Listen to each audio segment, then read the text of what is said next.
வாழ்க்கையில் சில விஷயங்களை ரகசியமாக வைத்திருப்பது நமது மன அமைதிக்கும் வெற்றிக்கும் உதவும். யாரிடமும் சொல்லக்கூடாதவை என்று பெரியோர்களும் அனுபவசாலிகளும் குறிப்பிடும் சில முக்கியமான விஷயங்கள் இதோ.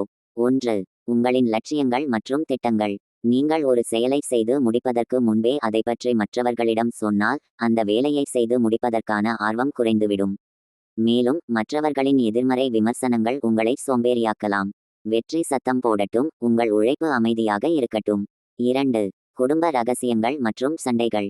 வீட்டிற்குள் நடக்கும் பிரச்சனைகளை வெளியில் சொல்வது மற்றவர்களுக்கு பொழுதுபோக்காக இருக்கலாம், ஆனால் அது உங்கள் குடும்பத்தின் மரியாதையை குறைக்கும்.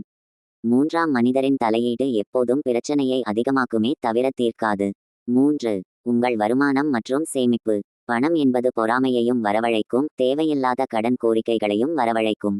உங்கள் பொருளாதார நிலை உங்களுக்கு மட்டுமே தெரிந்திருப்பது பாதுகாப்பு. 4. நீங்கள் செய்த தான தர்மங்கள். வலது கை கொடுப்பது இடது கைக்கு தெரியக்கூடாது என்பார்கள். செய்த உதவியை சொல்லிக் காட்டினால் அதன் புண்ணியமும் மதிப்பும் போய்விடும். அது தற்பெருமையாக மாறிவிடும். 5. உங்கள் பலவீனம் மற்றும் பயம். உங்களின் பலவீனங்களை மற்றவர்களிடம் பகிர்ந்து கொள்ளும்போது எதிர்காலத்தில் யாராவது அதை உங்களுக்கு எதிராக பயன்படுத்த வாய்ப்பு உண்டு. உங்கள் பயத்தை நீங்களே எதிர்கொண்டு வெல்வதுதான் சிறந்தது. 6. பிறரை பற்றிய ரகசியங்கள். உங்களை நம்பி ஒருவர் சொன்ன ரகசியத்தை மற்றவரிடம் சொல்வது உங்கள் மீதான நம்பிக்கையை தகர்த்துவிடும். நம்பகத்தன்மை என்பது ஒரு மனிதனின் மிகப்பெரிய சொத்து. குறிப்பு: இவை அனைத்தையும் விட முக்கியமானது உங்கள் மனதிற்குள் இருக்கும் ஆழமான காயங்கள். தகுந்த ஆலோசனையாளர் அல்லது மிக நெருக்கமான நம்பிக்கைக்குரியவர்களிடம் தவிர மற்றவர்களிடம் அதை புலம்புவது உங்களை பலவீனமாகவே காட்டும்.